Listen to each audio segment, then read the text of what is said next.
Right, good afternoon. In light of the length of the report, the statement that I make will be fairly long. But after the statement is ended, then I'm happy to stay and take questions for as long as you want to ask them.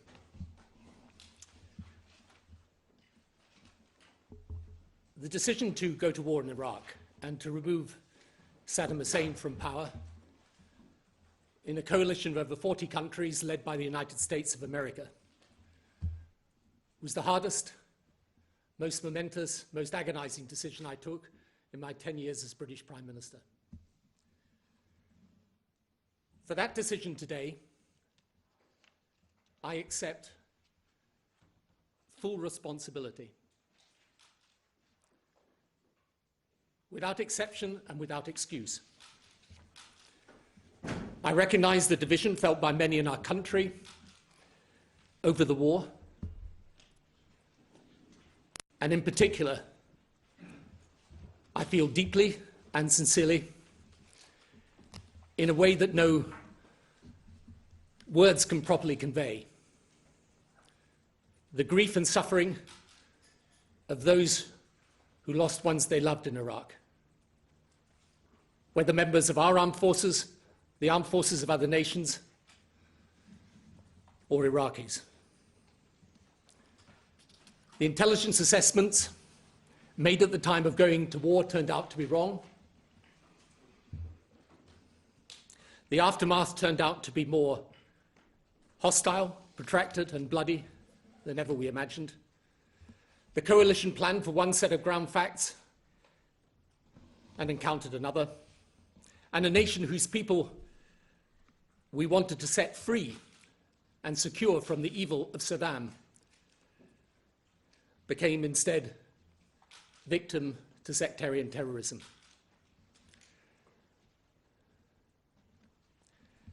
For all of this, I express more sorrow, regret, and apology than you may ever know or can believe. Only two things I cannot say. It's claimed by some that by removing Saddam we caused the terrorism today in the Middle East and that it would have been better to have left him in power. I profoundly disagree. Saddam was himself a wellspring of terror, a continuing threat to peace and to his own people.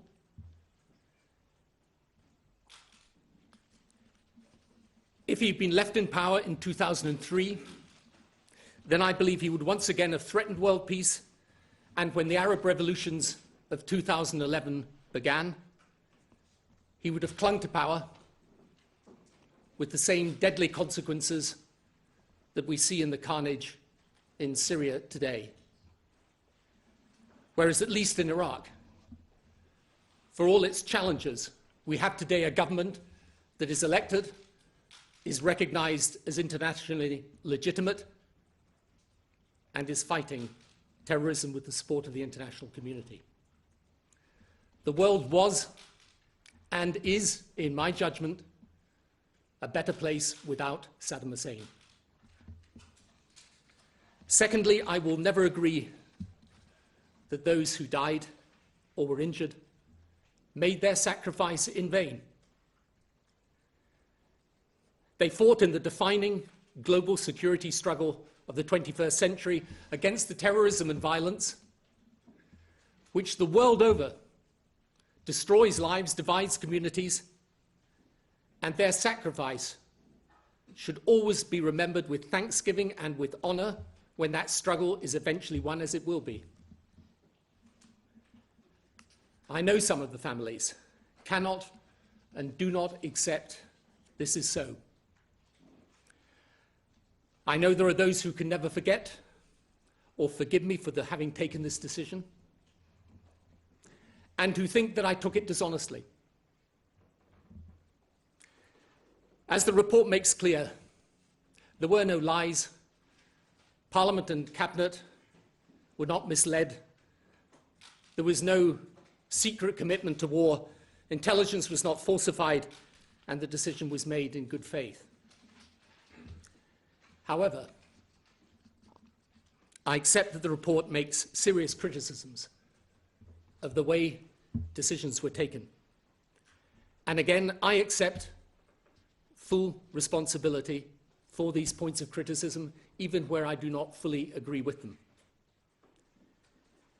I do not think it is fair or accurate to criticize the armed forces, the intelligence services, or the civil service. It was my decision they were acting upon. The armed forces in particular did an extraordinary job throughout our engagement in Iraq in the incredibly difficult mission we gave them. I pay tribute to them. Any faults derive from my decisions and should not attach to them. They are people of enormous dedication and courage, and the country should be very proud of them. Today is therefore the right moment to go back, however, and look at the history of that time, so that those, even if they passionately disagree, will at least understand why I did what I did, and learn lessons so that we do better in the future. First, why was Saddam a threat? My premiership changed completely on the 11th of September 2001. 9/11 was the worst terrorist atrocity in history. Over 3,000 people died that day in America, including many British people, making it the worst ever loss of life of our own country's citizens from any single terror attack. In fact, 9/11 was not, of course, the first attack. Prior to then, 23 countries had suffered terrorist attacks of this nature. In 2002, 20 different nations lost people to terrorism. For over 20 years as well, the regime of Saddam had become a notorious source of conflict and bloodshed in the Middle East. He had attempted a nuclear weapons program, only halted by a preventive strike by the Israeli military in 1981. He used chemical weapons in the war he began with Iran, a war which lasted 7 years with around 1 million casualties. Out of the Iranian experience came Iran's own nuclear weapons program. He invaded Kuwait in 1990. He used chemical weapons extensively against his own people. For example, in the massacre of Halabja, where thousands died in a single day. The international community made frequent attempts to bring him into compliance with UN resolutions, calling for him to give up his programs. As at March 2003, he was in breach of no fewer than 17 such UN resolutions. In 1998, following the ejection of UN weapons inspectors from Iraq, President Clinton and I authorized military strikes on his facilities, and from that point, regime change in Iraq became the official policy of the US administration. In a country where a majority of Iraqis are Shia Muslims and 20% of the population Kurds, he ruled with an unparalleled brutality, with a government drawn almost exclusively from the Sunni 20% minority, though many of his victims were also Sunni.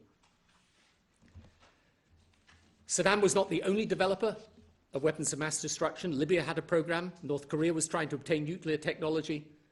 The network of the Pakistani scientist A.Q. Khan was an active proliferator of such technology, and Iran's program had begun. But only one regime had actually used such weapons, that of Saddam.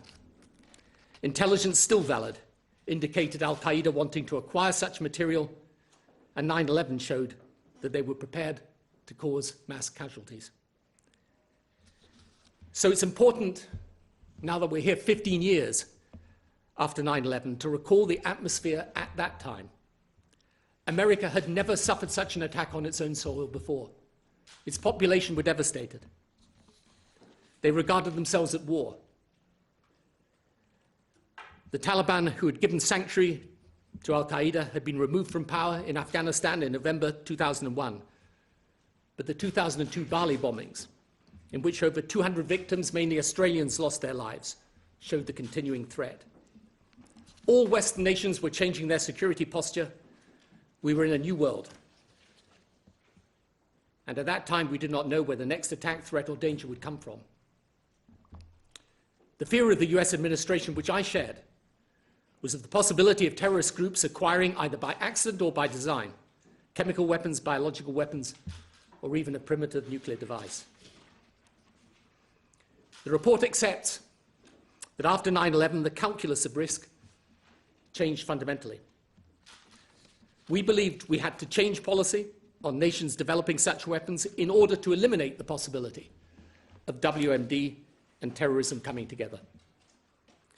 Saddam's regime was the place to start, not because he represented the only threat, but because his was the only regime actually to have used such weapons. There were outstanding UN resolutions in respect of him, and his record of bloodshed suggested he was capable of aggressive, unpredictable, catastrophic actions. In addition, the UN sanctions imposed on Iraq were crumbling, and therefore containment was faltering. The final Iraq survey report, which was conducted into Saddam's WMD program and ambitions after the Iraq War, and whose findings are accepted in this report, found that Saddam did indeed intend to go back to developing the programs after the removal of sanctions. So I ask people to put themselves in my shoes as Prime Minister. Back then, barely more than a year from 9/11, in late 2002 and early 2003, you're seeing the intelligence mount up on WMD. You're doing so in a changed context of mass casualties caused by a new and virulent form of terrorism. You have at least to consider the possibility of a 9/11 here in Britain. And your primary responsibility as Prime Minister is to protect your country. These were my considerations at the time. The lead up to war, there was no rush to war. The inquiry rightly dismisses the conspiracy theory that I pledged Britain unequivocally to military action at Crawford, Texas in April 2002. I did not and could not, as they explicitly in their report conclude. I was absolutely clear, publicly and privately, however, that we would be with the USA in dealing with this issue. And I made that clear in the note to President Bush of the 28th of July 2002. But I also said we had to proceed in the right way.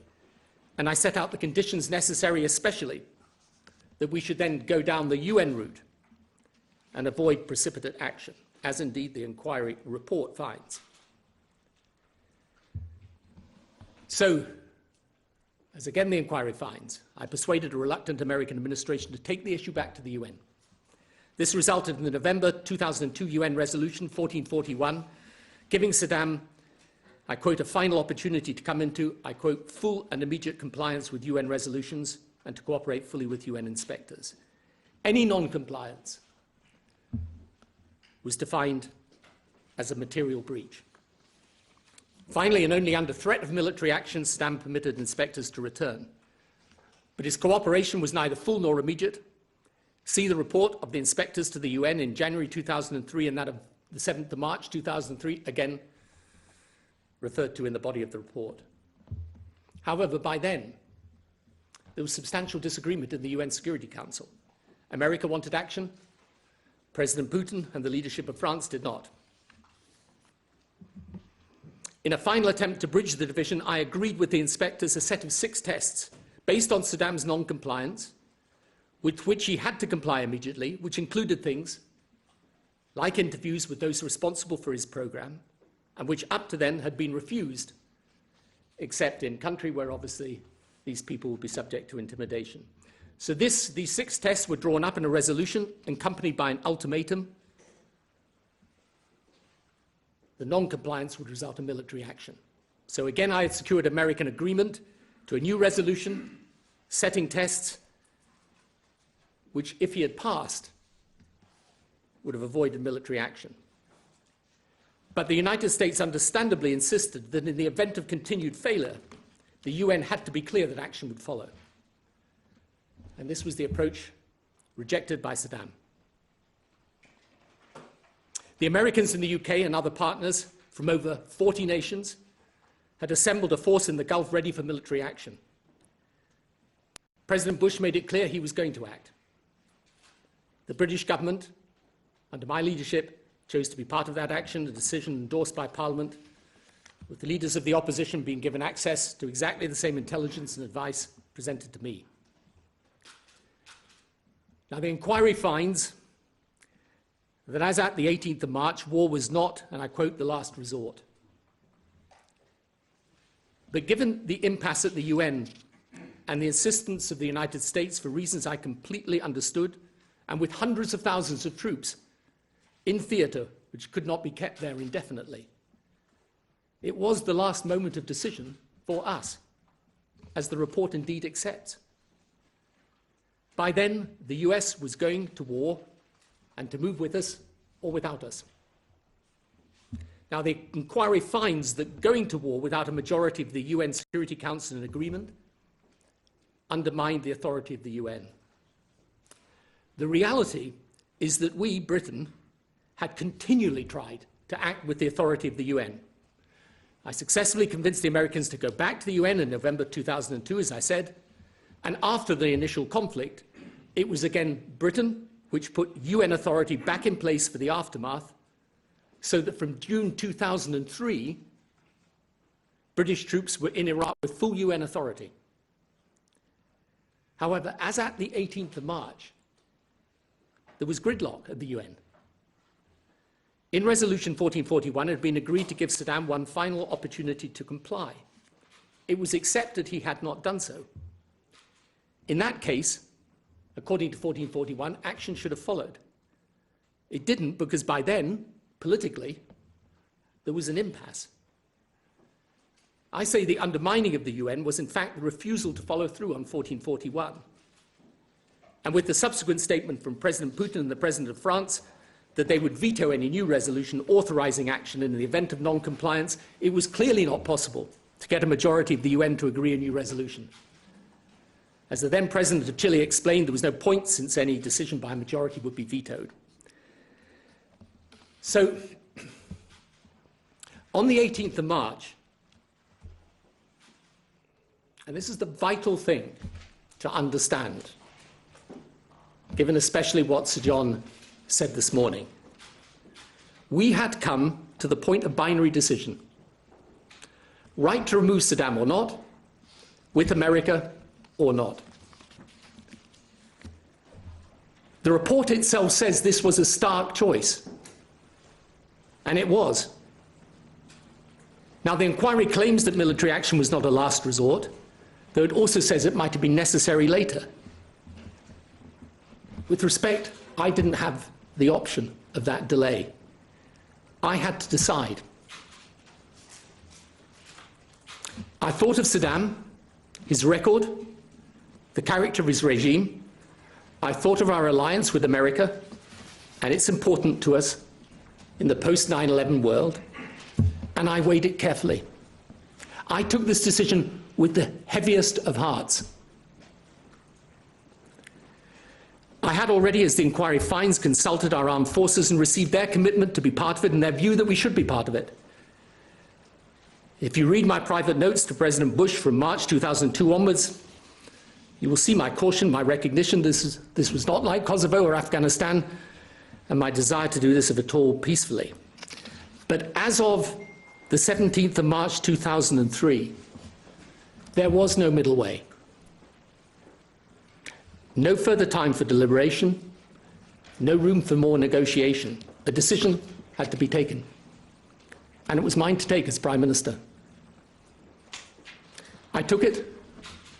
I accept full responsibility for it. I stand by it.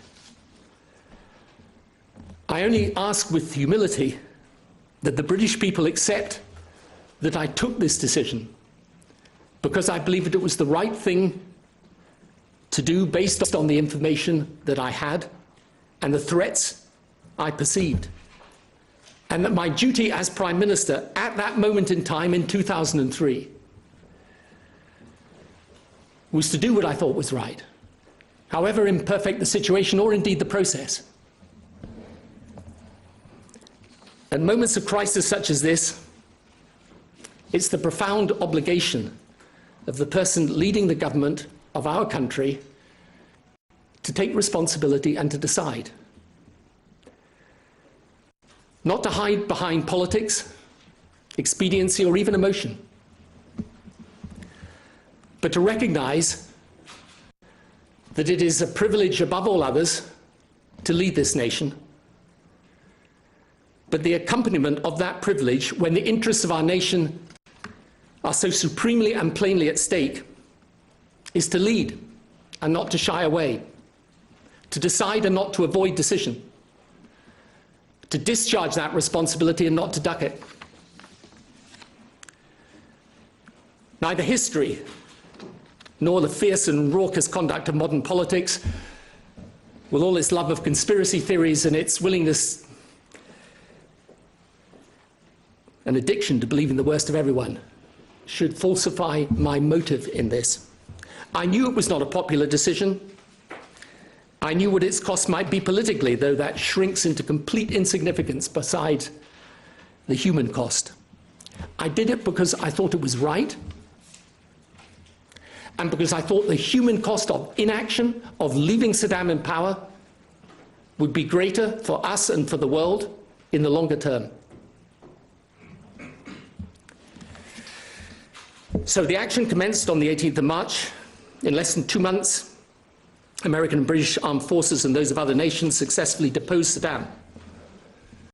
And that part of the campaign, which was, after all, a major part of our strategic objectives, was brilliantly conducted by our military, and we should never forget that.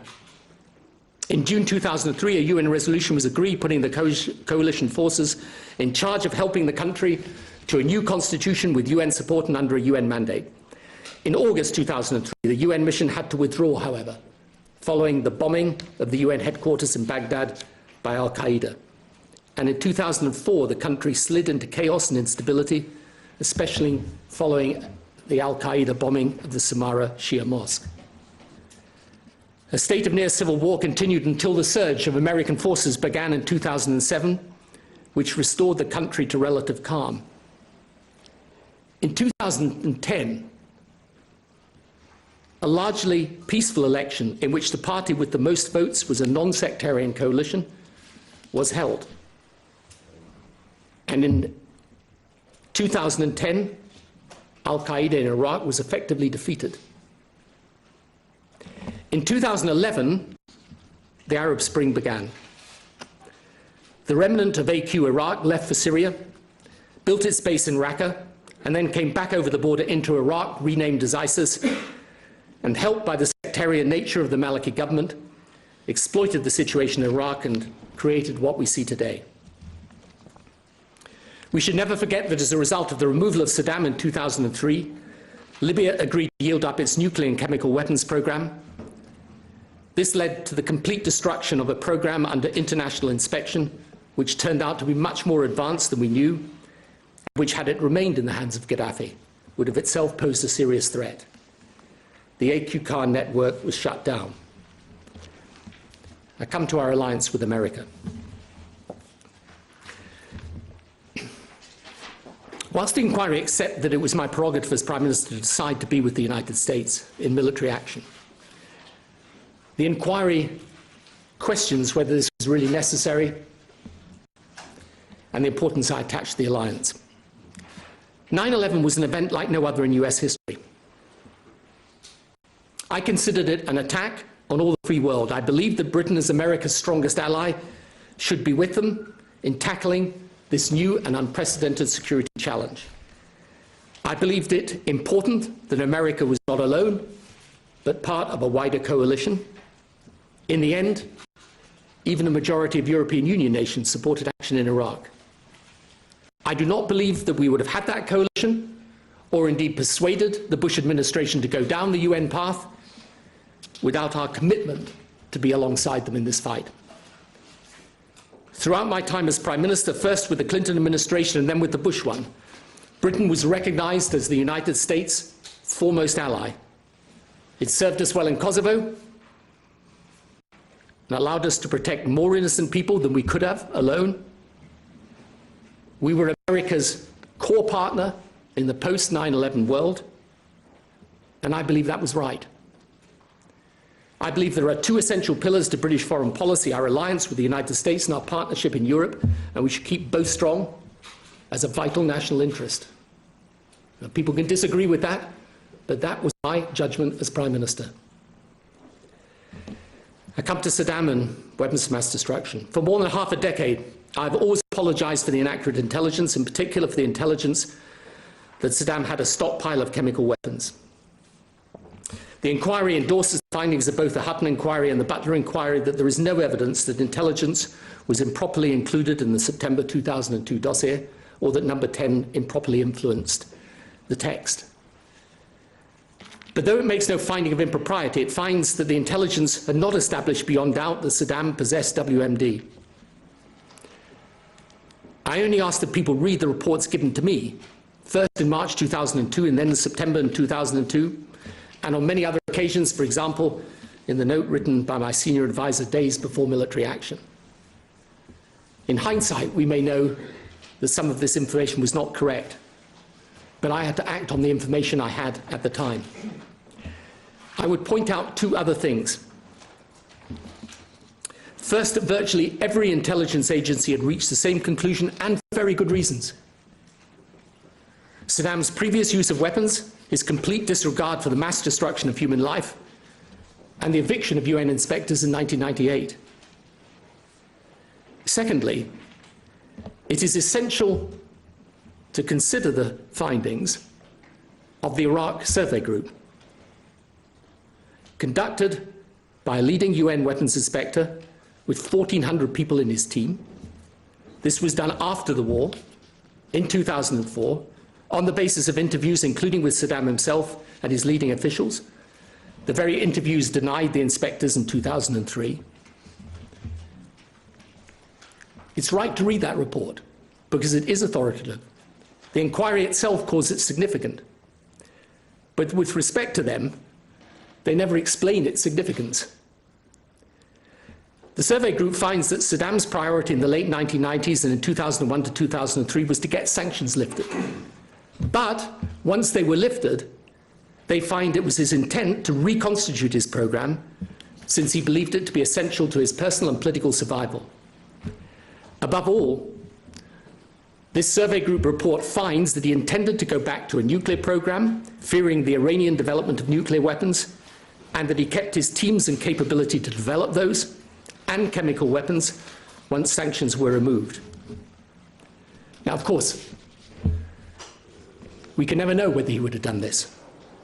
But I ask, if you knew that for a fact this dictator had used chemical weapons on his own people and those of other nations, for a fact he had lied about having them so he could continue to produce and use them, and for a fact that he had killed thousands of his own people and those in other countries with no respect whatever for human life or norms of civilized behavior,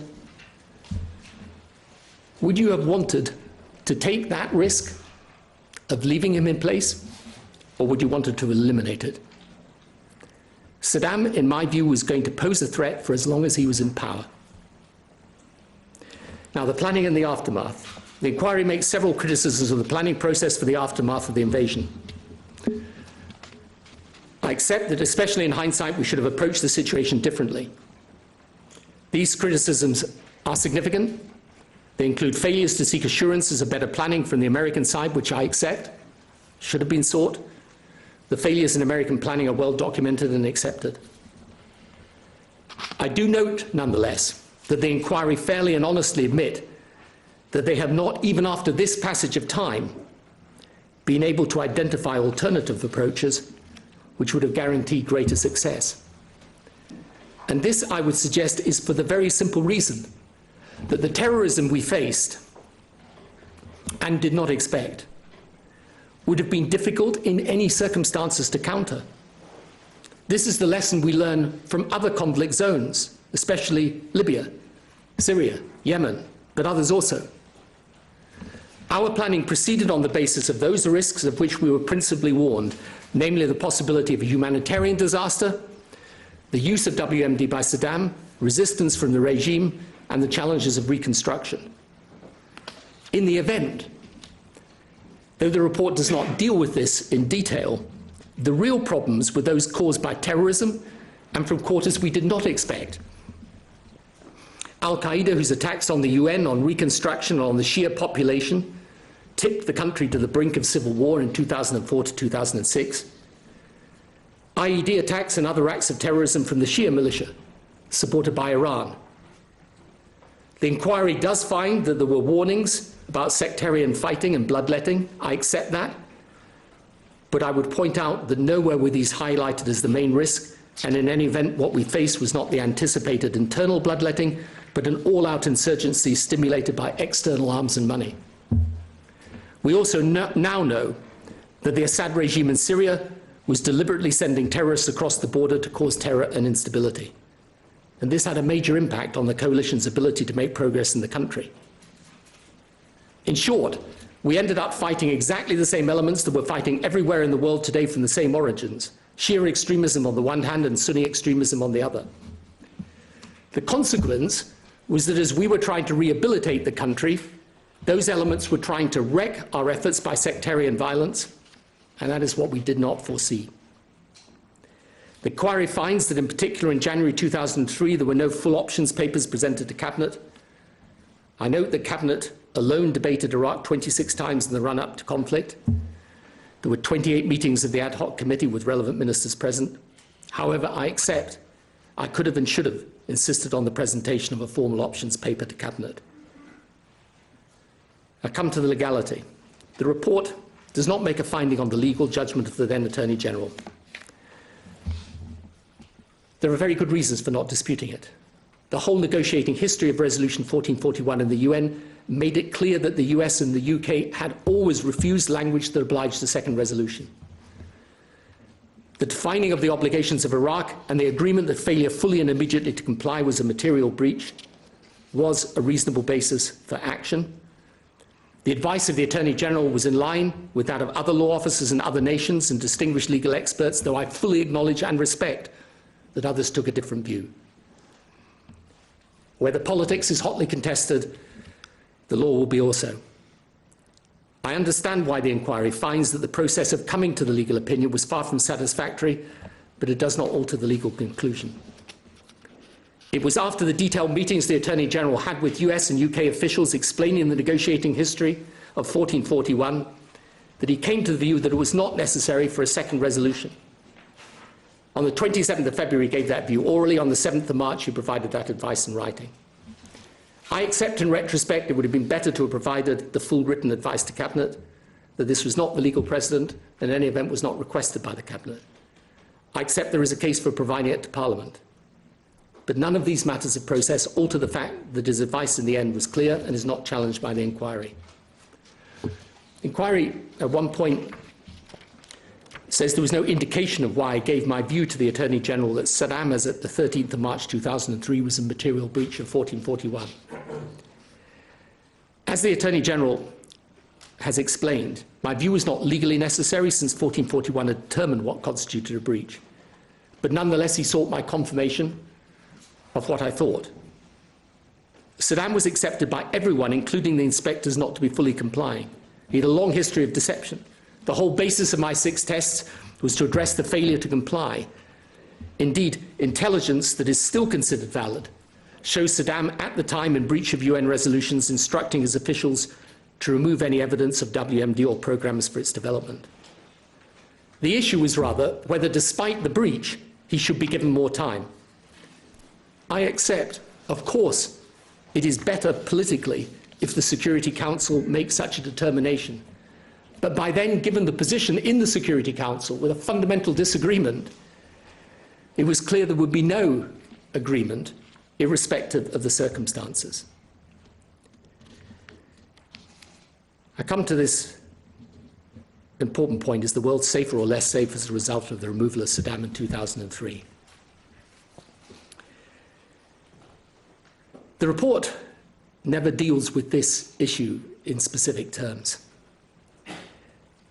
But again, with respect to inquiry, this issue has to be debated if we are to reach a conclusion on the wisdom of the judgment I made.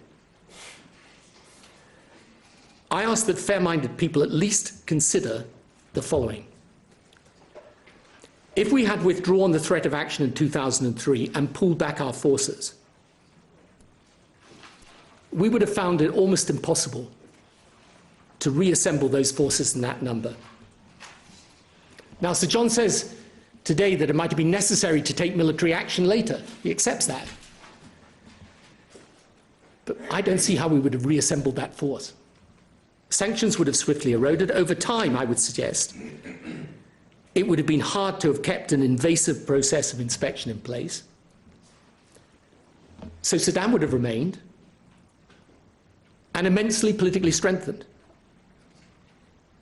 Plus, he would have had the benefit of $100 a barrel oil. This is where the Iraq Survey Group is so important. It indicates that he would have resumed his earlier development of nuclear and chemical weapons. If that is conceivable, as it surely is, then his removal avoided what would otherwise have been an unacceptable risk, in my judgment. I acknowledge completely and I respect the other point of view. I simply ask that people respect my point of view and the judgment I took on the facts I had at the time. We then come to the state of Iraq today, because it's still engaged in conflict, a conflict that goes on all over the Middle East. But to those who say, but for the action in 2003, Iraq will be peaceful in 2016, I ask them to consider the following. There is no doubt that the sectarian policies of the Maliki government contributed to the renewed conflict in Iraq. But the decisive event of the last 5 years in the Middle East is the Arab Spring, which began in 2011. Starting in Tunisia, regimes across North Africa and the Middle East were toppled or put under sustained attack. In the case of Tunisia, Libya, Egypt, and Yemen, the regimes fell. Then in early 2011, the revolt of the Syrian people against the Assad regime began. In Syria, as with the Saddam regime in Iraq, effectively a small minority ruled the majority on sectarian lines, except in this case, in the case of Syria, with the Sunni in the majority. Between 2003 and 2011, by the way, all of those regimes had remained in power. Not one of them had changed. So supposing Saddam had stayed in power in 2003, I ask this counterfactual. Is it likely that he would still have been in power in 2011, when the Arab Spring began?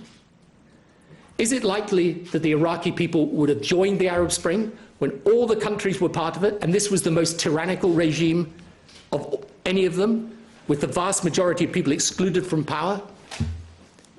And is it likely that if the Iraqi people had revolted, if there had been an uprising, that he would have reacted like Assad in Syria? Surely it's at least possible that the answer to all of those questions is affirmative. In that case, the nightmare of Syria today would also be happening in Iraq, except with the Shia-Sunni balance inverted. Consider the consequences of that. Even if you disagreed with removing Saddam in 2003, we should be thankful we're not dealing with him and his two sons now. Saddam was himself deeply sectarian. As the latest research shows, the leadership of the regime was heavily sectarian, deliberately made so. And to those who think removing Saddam is the cause of the turmoil in the Middle East, and that there is some unbroken line between the removal of Saddam in 2003 and what is happening in Iraq today, I say the following. After the surge of 2007, al-Qaeda was defeated and marginalized.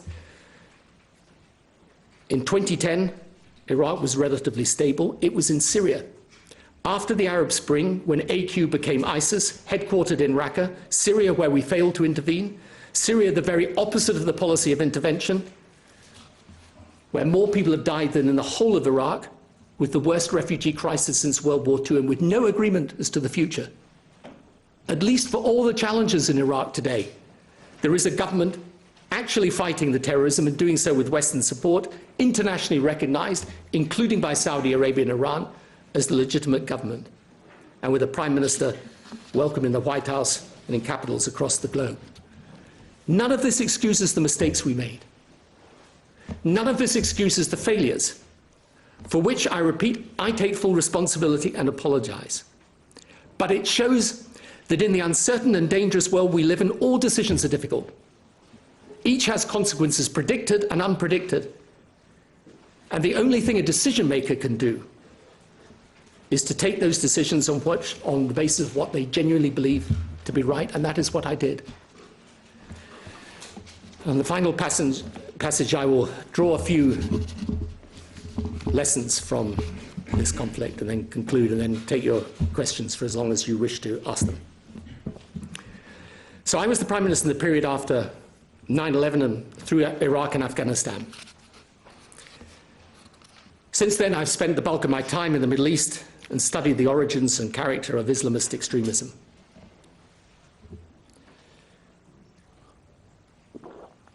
What is clear is that this extremism is a global problem not confined to the well-known theatres of the Middle East or Pakistan or Afghanistan. It's across Africa, including Nigeria, Chad, Niger, Mali, Somalia, Asia, including the Philippines, Thailand and Bangladesh. It's in Central Asia. And of course, we have terrorist attacks here in Europe and in the United States. I've watched today's decision makers wrestle in Libya and Syria with the same types of dilemma I did. At a later time, I'll publish more detailed proposals about lessons from Iraq and other areas of conflict, but I'll summarize them briefly here. The first is that the danger of revolution or regime change in any country where Islamism is likely to be a major factor is that once the dictatorship is removed, no matter how abhorrent, elements of extremism will move into the vacuum to cause chaos and instability. So unlike Kosovo, or indeed even Germany after World War II, the challenge becomes not one of reconstruction but of security. Therefore, if possible, evolution or an agreed process of change is better than the overthrow of the existing order without agreement.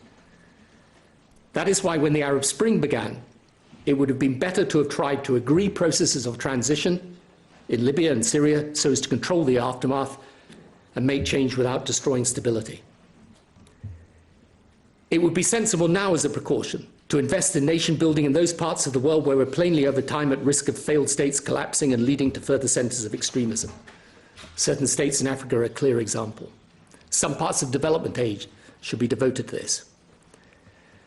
Second, where we've decided to intervene in a majority Muslim country, then we need to do so in a strong alliance with Muslim nations. Otherwise, we risk being accused, however unfairly, of intervening in those countries because they are Muslim, and not because they represent a security or humanitarian threat. Third, the war waged by terrorist groups requires a completely different type of military strategy and capability from conventional warfare between nations. We now have huge experience of this from around the world. We need to construct the new doctrines and capabilities which allow us to do so effectively and with the right alliances within the West, within the Muslim world and between us. For us in the West, the pain of taking casualties in a fight that is often politically controversial and which does not involve defense of our own territory is now so great that we risk a situation where political leaders are reluctant to commit, especially ground forces, to combat.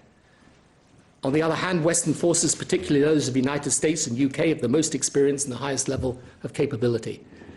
This needs an active consideration of whether we require a different level of volunteering for these missions.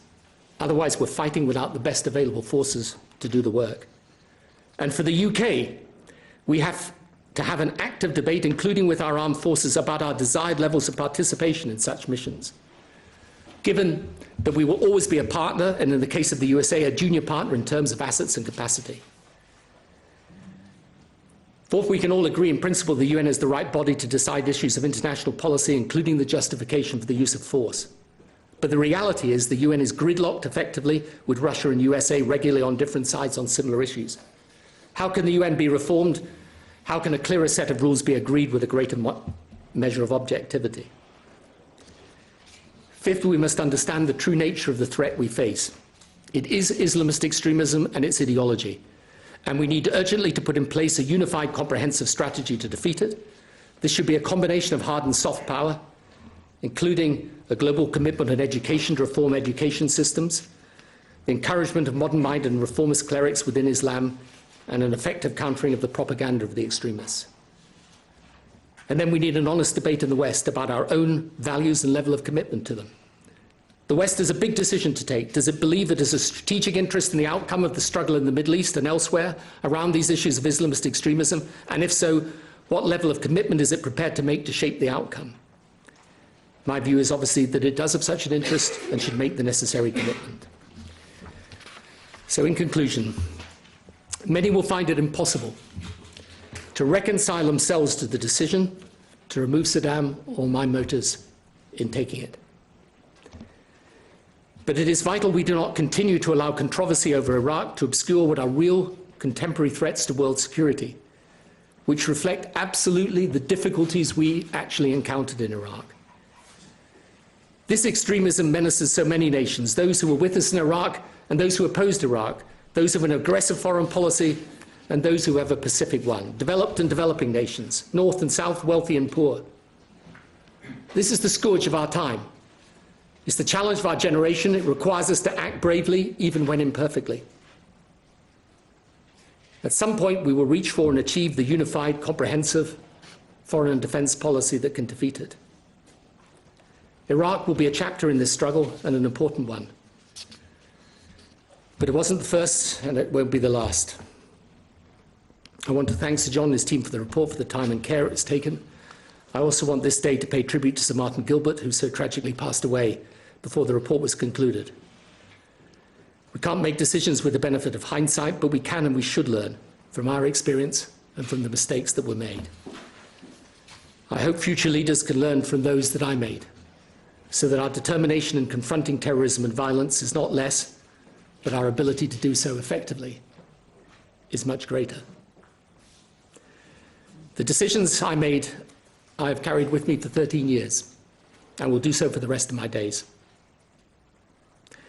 There will not be a day of my life where I do not relive and rethink what happened. People sometimes ask me why I spend so much time in the Middle East today. This is why.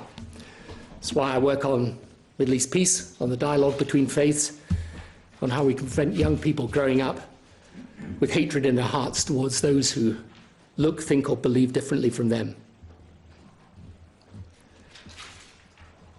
It's my belief that if we learn the right lessons today, if we do, the next generation will see the dawn of a lasting peace in the place where all this began and where it must finally end, which is the Middle East. Thank you. Now,